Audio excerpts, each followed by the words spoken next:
नमस्कार, मैं CS पटेल, बृहन मुंबई महानगर पालिका शिक्षण विभाग वर्चुअल क्लास में आप सबका हार्दिक स्वागत करता हूं। बच्चों, वैश्विक महामारी के चलते इस वर्ष का अध्ययन अध्यापन का कार्यक्रम प्रभावित हो रहा है। ऐसे में हमारी बृहन मुंबई महानगर पालिका ने प्रत्येक विद्यार्थी तक ऑनलाइन टीचिंग पहुंचाने का प्रयास शुरू कर दिया है। सुस्वागतम सुस्वागतम सुस्वागतम। तो बच्चों, कक्षा 5वीं की बात करेंगे।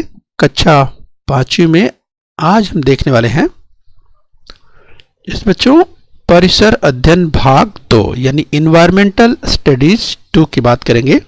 इस बच्चों परिसर अध्ययन भाग 2 की बात करेंगे। तो स्क्रीन पर दाहिनी ओर बच्चों आप देख सकते हैं परिसर अध्ययन भाग 2 की पाठ्य पुस्तक कक्षा 5वीं और हम ऐसे बने दाहिनी ओर आप देख सकते हैं बच्चों।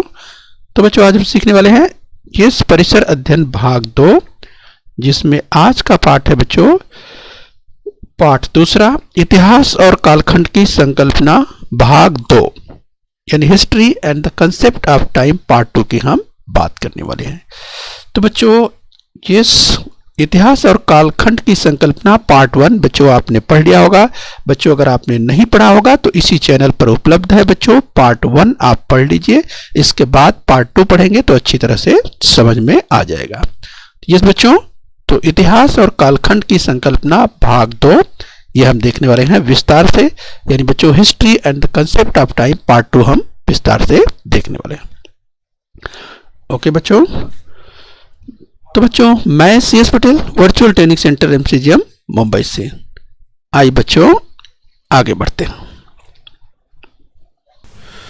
बच्चों पिछली बार हमने देखा था काल विभाजन और काल रेखाखंड, यानी हमने देखा था काल विभाजन और कालखंड रेखा यानी division of time and timeline की बात हमने की थी। बच्चों हमने देखा था कि काल विभाजन और कालखंड रेखा जो कालखंड का बोध कर लेने की विभिन्न पद्धतियों की हमने बात की थी। हमने ये भी देखा था कि समय का विभाजन, यानी बच्चों समय तो अखंड है, समय लगातार चलता आ रहा है और समय आगे चलता भी रहेगा, लेकिन बच्चों हम अपनी सुविधा के अनुसार इसका विभाजन करते हैं। बच्चों हमने ये भी देखा था कि काल का विभाजन हम किस उद्देश्य और किस पद्धति से करते हैं, इस आधार पर कालखंड का बोध कर लेने की पद्धतियां निर्भर रहती हैं। बच्चों हम सुबह की बात कर रहे थे, हम आगे फिर जैसे ही दिन बढ़ता है उसकी हम बात कर रहे थे, फिर रात होती है उसकी भी हमने बात पिछली बार की थी। तो चलिए हम इसी क्रम में और आगे बढ़ लेते हैं। हमने बात की थी बच्चों पिछली बार कि पृथ्वी हमारी पश्चिम से पूर्व की ओर घूमती है। हमने ये भी देखा था कि सूर्य के सामने का जो भाग, यानी पृथ्वी पर जो भाग सूर्य के सामने का हिस्सा जो पृथ्वी पर पड़ता है, सूर्य का प्रकाश, तो वहाँ पर दिन होता है और उसके पीछे जहाँ पर सूर्य का प्रकाश नहीं पड़ता है वहाँ पे रात होती है, वहाँ पर अंधेरा होता है। ये हमने देखा था। आइए इसी क्रम में हम और आगे बढ़ेंगे। हमने ये भी देखा था कि काल गणना और काल गणना की जो पद्धतियां हैं, हमने एक उदाहरण के द्वारा देखा था कि किस तरह से जो टाइमलाइन की अगर बात करें कि छत्रपति शिवाजी महाराज का जन्म जहां 1630 में, फिर स्वराज्य की शपथ 1645 में, आगरा से छूट जाना 1666 में, राज्याभिषेक हुआ 1674 और मृत्यु हुई थी शिवाजी महाराज की 1680 में। ये एक टाइमलाइन है, हमने इसकी चर्चा की थी।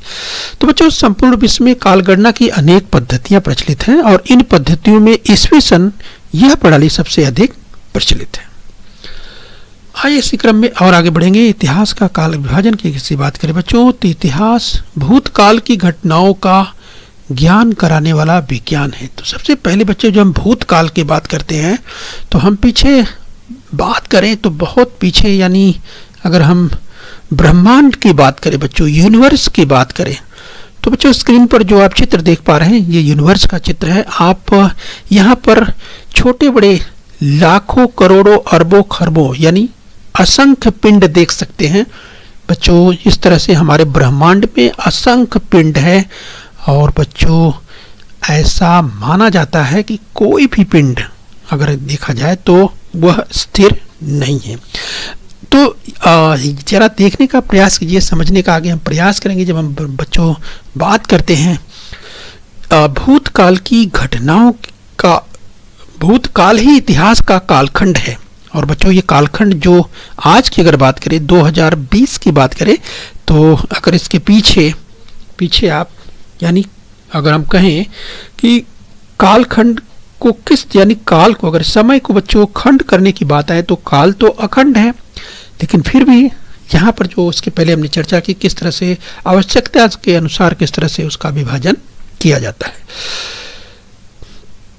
तो बच्चों इतिहास के काल विभाजन की बात करें तो अब आइए हम यूनिवर्स को यानी ब्रह्मांड को जानने के बाद देखिए उसका एक छोटा सा हिस्सा जो सोलर सिस्टम आप देख पा रहे हैं बच्चों, ब्रह्मांड का एक छोटा सा हिस्सा ही है केवल जो सोलर सिस्टम आप स्क्रीन पर देख पा रहे हैं। सूर्य को आप बीच में देख पा रहे हैं, उसके साथ आप देख सकते हैं कि जो ग्रह हैं ये किस तरह से उसके चक्कर लगा रहे हैं, ग्रह या उपग्रह। तो बच्चों ये आप देख पा रहे हैं, सोलर सिस्टम को आप देख पा रहे हैं। तो बच्चों इस तरह से अगर आप समझने का प्रयास करें कि हमारे जो सौर मंडल को आप देख पा रहे हैं, तो इस तरह से हमारे सौर मंडल की अगर बात करें तो व्यापक दृष्टिकोण से देखें तो इतिहास के कालखंड को हमारे सौर मंडल की उत्पत्ति के कालखंड के पहले भी देखा जा सकता है। यानी बच्चों अगर हम बहुत पीछे जाकर के देखें तो अगर इसकी उत्पत्ति की बात करें बच्चों तो लगभग 4.5 अरब वर्ष पूर्व हमारे सौरमंडल की उत्पत्ति हुई, ऐसा माना जाता है। 4.5 अरब वर्ष पूर्व हमारे सौरमंडल की उत्पत्ति हुई। और बच्चों पृथ्वी क्या है, हमारे इसी सौरमंडल का एक ग्रह है। इसका अर्थ ये होता है कि पृथ्वी की उत्पत्ति भी लगभग 4.5 अरब वर्ष पहले हुई है, ऐसा माना जाता है। तो बच्चों यहां पर आप देख सकते हैं अगर हम आपको दिखाएं कि किस तरह से जब पिंडों की बात होती है तो आप देख सकते हैं यहाँ पर अंतरिक्ष में तमाम इस प्रकार के पिंड हैं। अगर हम छोटे बड़े चाहे हम तारों की बात करें या और भी तमाम प्रकार के पिंडों की बात करें, राइट, तो जो कि ब्रह्मांड में मौजूद हैं। यानी बच्चों अगर हम सौरमंडल की उत्पत्ति के संदर्भ की हम बात करें तो लगभग 4.5 अरब वर्ष पूर्व हमारे सौरमंडल की उत्पत्ति हुई, ऐसा माना जाता है।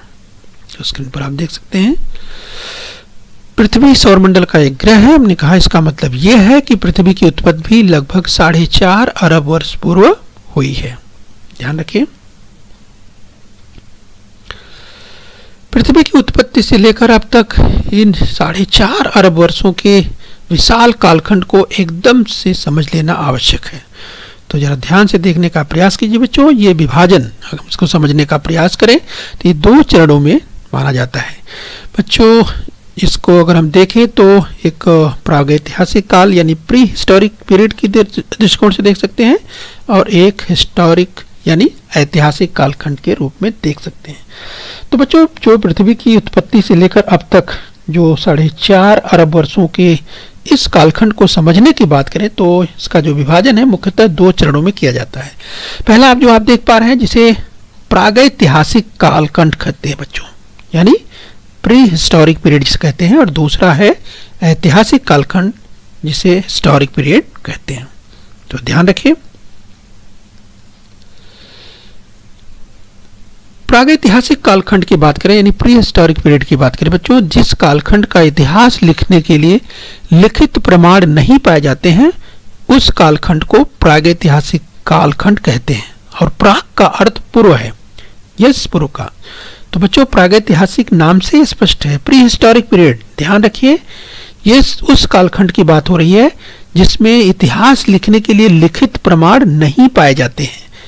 ये उस कालखंड को प्रागैतिहासिक कालखंड कहते हैं। प्राग का मतलब ही होता है पूर्व का, ये ध्यान रखिए।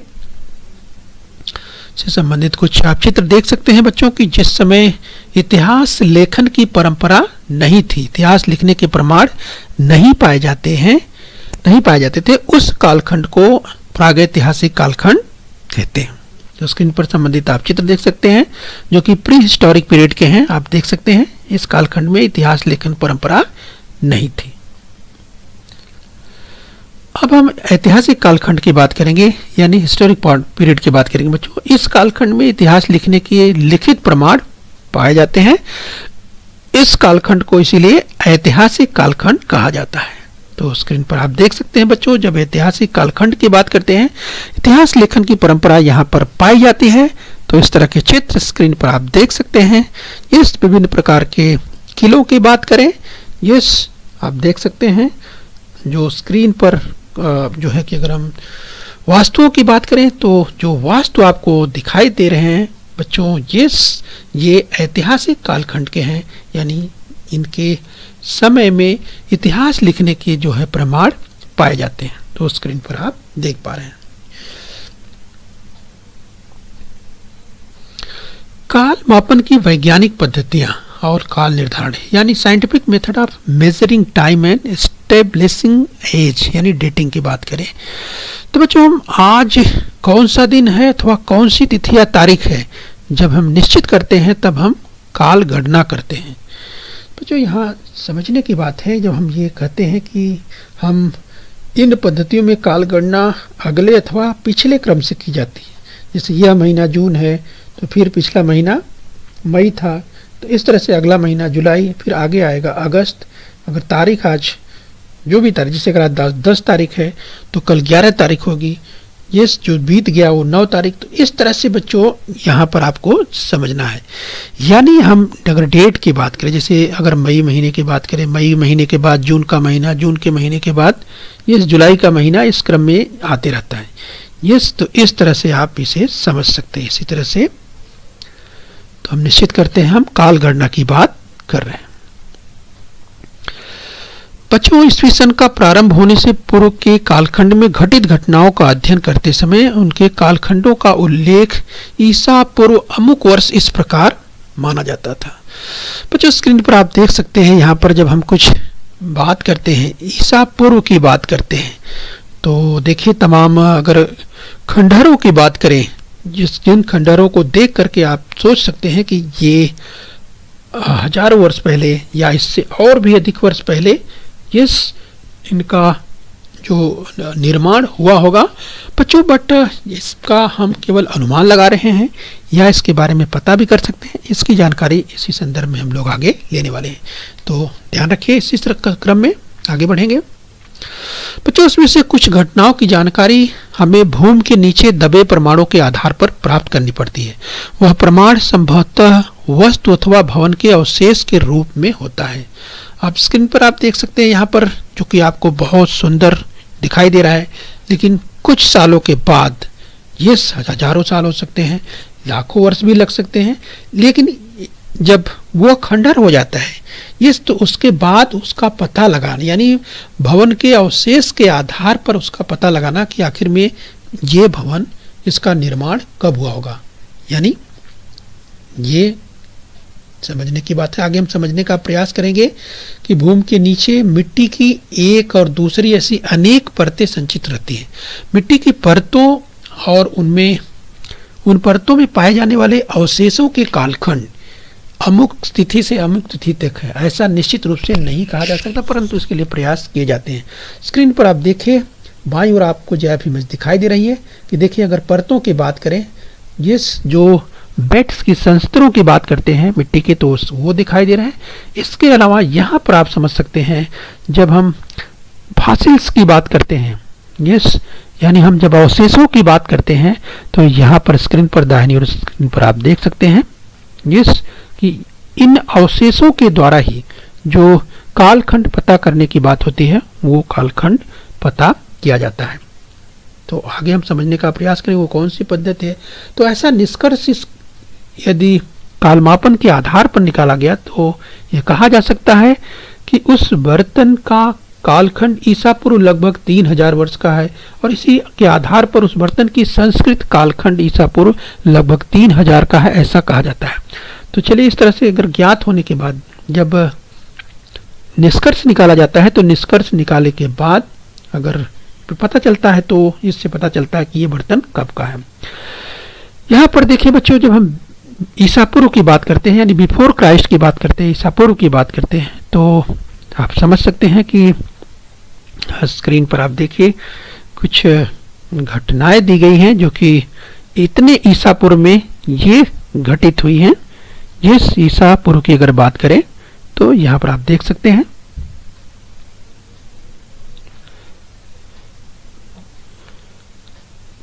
अब बच्चों हम समझने का प्रयास करेंगे कर्ब 14 पद्धति क्या है। कर्ब 14 पद्धति द्वारा 60,000 वर्षों से पूर्व तक की प्राचीन वस्तुओं की आयु निर्धारित करना संभव होता है।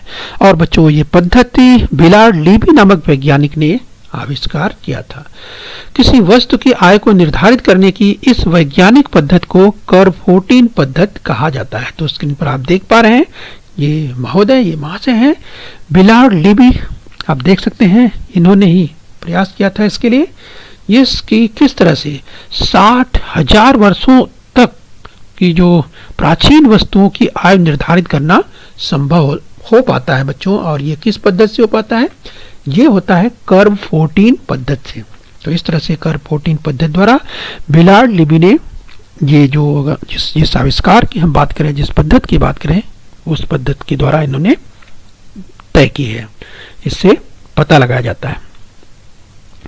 तो इस तरह बच्चों कालमापन की अनेक पद्धतियां हैं, लेकिन कर्ब 14 पद्धति अधिक उपयोग में लाई जाने वाली पद्धति है। तो इसका उपयोग अधिक किया जाता है। कर्ब 14 की बात कर रहे हैं।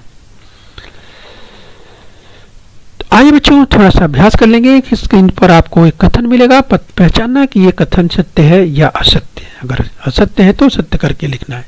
किसी वस्तु की आयु को निर्धारित करने की इस वैज्ञानिक पद्धति को कर्ब 14 पद्धति कहा जाता है, जिसकी अभी हमने चर्चा की। ये तो आपको याद होगा कि ये कथन बिल्कुल सत्य है। एक कथन और देखिए, जिस कालखंड का इतिहास लिखने के लिए लिखित प्रमाण पाए नहीं जाते उस कालखंड को ऐतिहासिक कालखंड कहते हैं। आपको तुरंत समझ में आ गया होगा कि यह कथन सत्य है या असत्य। यस, तो आपको समझ में आ गया होगा कि यह कथन असत्य है। तो इस कथन को सत्य करके लिखना है। जिस कालखंड का इतिहास लिखने के लिए लिखित प्रमाण पाए नहीं जाते हैं उस कालखंड को प्रागैतिहासिक कालखंड कहते हैं। तो बच्चों यहाँ तक ध्यान रखना है। तो चलिए बच्चों अभ्यास के क्रम में हम देखने वाले बच्चों जैसा देखिए, निम्न सारणी पूर्ण करो। इस बच्चों जिसे लिखा है इतिहास का काल विभाजन। तो बच्चों आपने सीख लिया है इतिहास का काल विभाजन। तो चलिए सारणी किस तरह से पूरी करना है जरा ध्यान से आप देखिए। तो एक साइड में बाईं ओर आप देखिए लिखा है इतिहास लिखने के लिए लिखित प्रमाण नहीं है इस बच्चों, और दूसरी तरफ दाहिनी ओर आप देखिए इतिहास लिखने के लिए लिखित प्रमाण हैं। बच्चों याद कीजिए आपने इसका अध्ययन कर लिया हो। इस बच्चों याद कीजिए। तो चलिए हम आपको पॉइंटर की मदद से एक बार फिर से आपको रिवाइज कराते हैं। याद कीजिए बच्चों, इतिहास लिखने के लिए लिखित प्रमाण नहीं है तब इस बच्चों अगर काल विभाजन को आप समझ रहे हैं, इतिहास के काल विभाजन को आप समझ रहे हैं, याद कीजिए इसकी चर्चा हो चुकी है। और एक तरफ है इतिहास लिखने के लिए लिखित प्रमाण हैं। तो यहाँ पे लिखित प्रमाण नहीं है और यहाँ पे लिखित प्रमाण है। तो बच्चों इस हिसाब से आपको सोचना है। तो याद कीजिए बच्चों इसकी चर्चा हमने कई बार की है। ये तो तमाम विद्यार्थियों को याद आ गया होगा। इस बच्चों इसे कहते हैं प्रागैतिहासिक, यानी इतिहास लिखने के लिए लिखित प्रमाण नहीं है। बच्चों इस तरह के कालखंड को प्रागैतिहासिक कालखंड यानी प्री हिस्टोरिक एज कहते हैं, जिसे हम पहले ही पढ़ चुके हैं। इस बच्चों अब तमाम विद्यार्थियों को याद आ गया होगा कि इतिहास लिखने के लिए लिखित प्रमाण हैं। तो उस काल यानी उस कालखंड को क्या कहते हैं, तमाम विद्यार्थियों को याद आ गया होगा। तो सारणी को पूरा करना है बच्चों। तो यहाँ क्या लिखेंगे आप, ऐतिहासिक यानी हिस्टोरिक। तो इस तरह से बच्चों इतिहास लिखने के लिए लिखित प्रमाण हैं। तो बच्चों वो ऐतिहासिक कालखंड। यस बच्चों, तो इसको पूरी तरह से अपने दिमाग में आप बार बार रखिए, क्योंकि इसका बार बार आगे इस्तेमाल होने वाला है। प्रागैतिहासिक कालखंड की बात करेंगे या ऐतिहासिक कालखंड की बात करेंगे तो आप इसे आपको अच्छी तरह से समझ लेना है।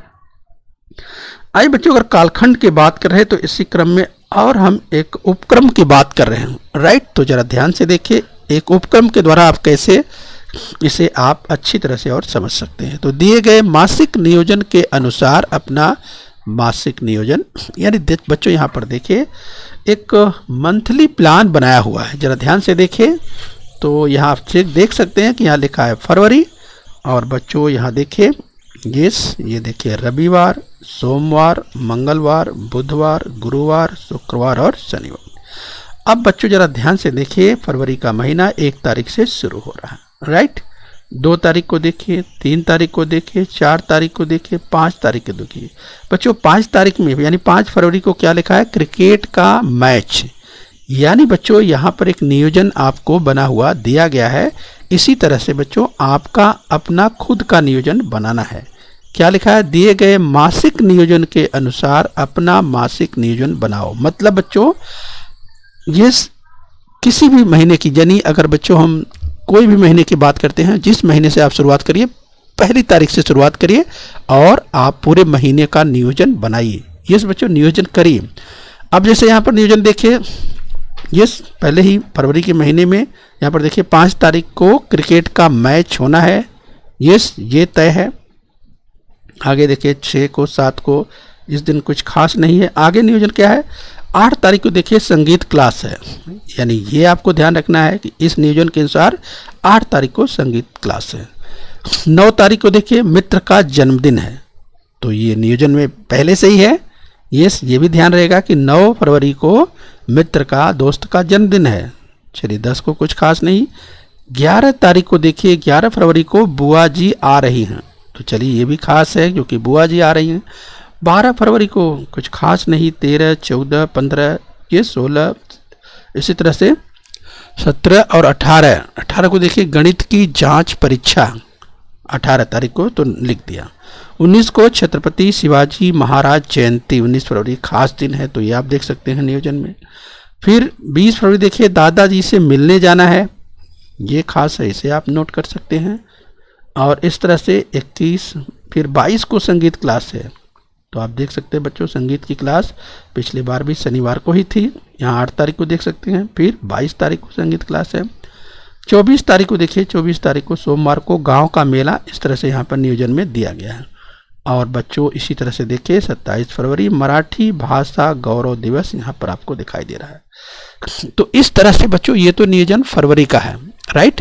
तो इसी तरह से बच्चों आपको अपना खुद का मासिक नियोजन बनाना है। यह तो क्या है, एक सैंपल है, एक नमूना है। और बच्चों ये फरवरी का है। इसी तरह से मार्च का, अप्रैल का, मई का आप नियोजन करते जाएंगे और देखेंगे कि जो जो खास दिन है, यस जो भी आपके दोस्त का जन्मदिन हो या कोई महत्वपूर्ण दिवस हो, कोई परीक्षा हो या कहीं आपको जाना हो, तो उसका आप नियोजन करके रखेंगे। तो कैलेंडर में पहले से ही इसको मेंशन करके रखेंगे, नियोजन करके रखेंगे। तो इससे क्या होगा बच्चों, इससे आपको मदद मिलेगी और आप समझ पाएंगे ये फरवरी में ये नियोजन था, मार्च में ये नियोजन था, राइट।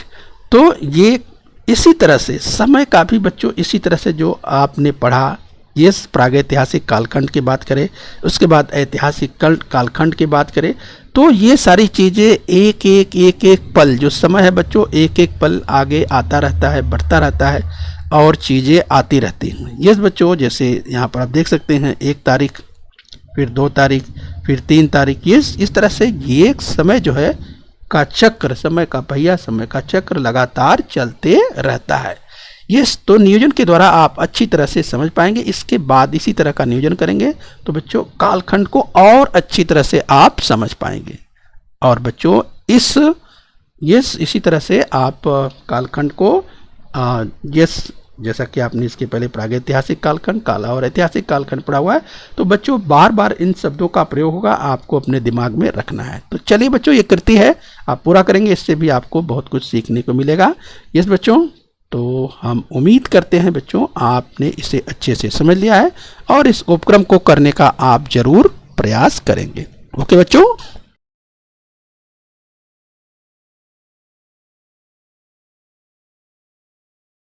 बच्चों, बृहन मुंबई महानगर पालिका के इस चैनल को सब्सक्राइब कर लीजिए और बेल आइकन प्रेस कर लीजिए।